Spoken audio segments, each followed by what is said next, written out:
Alam niyo ba kung bakit um, may day na ang saya-saya ko? Kasi ganun ako eh, masayahin ako. Pag sira ang araw ko guys, dahil sinisira ng mga demonyo ang araw ko. Alam mo dito sa countering ito, daming demonyo guys. Kasi hindi uso ang simba dito, hindi uso ang manalangin, hindi rin uso guys ang salitang respeto. Alam mo kung ano dapat dito guys, binabaming dapat. Bakit? Dahil ang kagaya ko guys na isang inosente at paulit-ulit na ginagawang biktima at ginagawang katawa-tawa, sa totoo lang guys, kung military ako, gustong-gusto ko nang bamingin ang ulo nila para turuan sila ng leksyon. Bakit? Dahil hindi kompleto ang araw nila kapag hindi nila ako pinipisting yawa. Kapag masaya ako guys, bukas promise, paglabas ko, pisting yawa ang buhay ko. Bakit? Dahil ganun nga sila kaganon guys, oh. Ganun. Dalawang ganun guys na may sungay. Diba?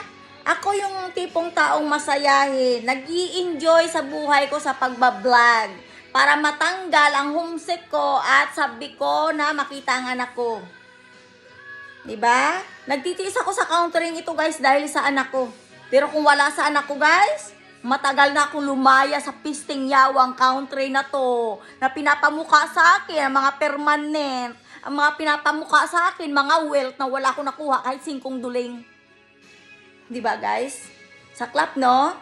Pag naging gold digger kayo dito, or mag-asawa kayo ng matanda, mayaman, matanda, pulube, madaling matigok, o matagal matigok, promise guys, magsasuffer kayo. I'll never dream to be gold digger. Pero nakaranas akong isuksok sa isang relasyon na hindi ako masaya. Sa isang relasyon na kahit kailan hindi ko pinangarap.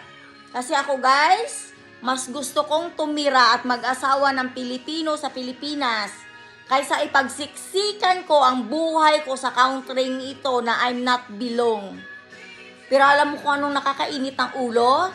Dahil alam nila na nandito ako para sa anak ko, pinaparusahan nila ako ng stress, pinaparusahan nila ako ng pisting yawa, pinaparusahan nila ako ng mga problema. Na kulang na lang ay wala akong pambili ng pagkain ko. Pero kung bintangan nila ako ng mga wealth nila, akala mo'y ang yaman-yaman ng napangasawa kong ex ko ngayon. Pero alam mo guys kung ano nakakapisting yawa? Alam mo kung ano yung gustong-gusto kong gawin sa kanila kapag pumunta sila ng Pilipinas? Las-las sinambituka nila. Bakit? Dahil hudas nga sila guys, hudas. Hudas as in hudas. Diba? Ako kapag nag-i-enjoy ako ng vlog guys, promise, ang utak ko next day black eye. Bakit? Dahil pisting yawa ang gagawin nila sa akin pangbubuisit. Pag lumabas ako guys, kulang na lang yung mga mata nila lumabas sa inis.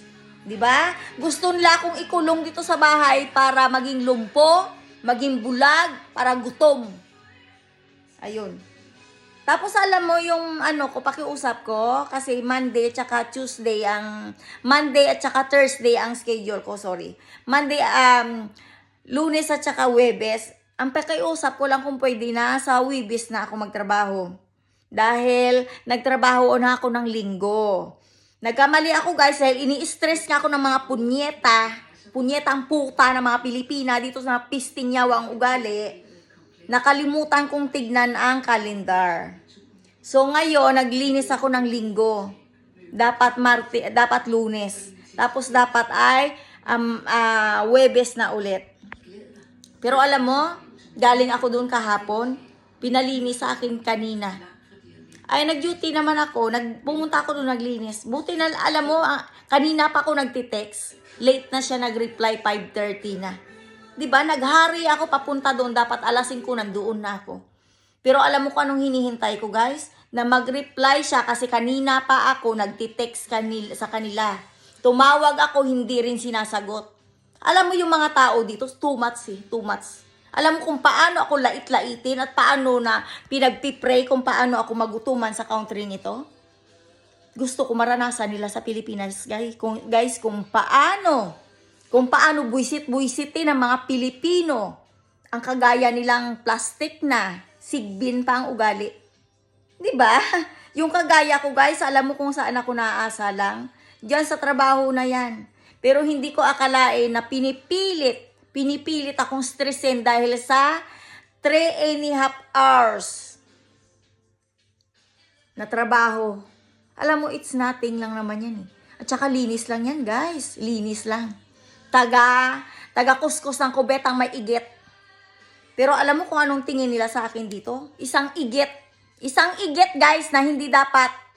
Kaya guys, kapag may nakita kayo, pumunta sa Pilipinas, ganun ninyo.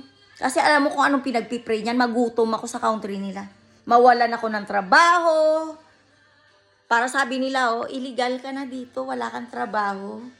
Kaya alam mo kung anong tinatarget nila? Mawala ang cellphone ko. Mawalan ako ng internet. Di ba? Ang bait, no? Ang bait.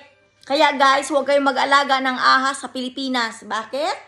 Kasi dapat nila laslas ang bituka ng mga yan. At pinapakain sa buhaya.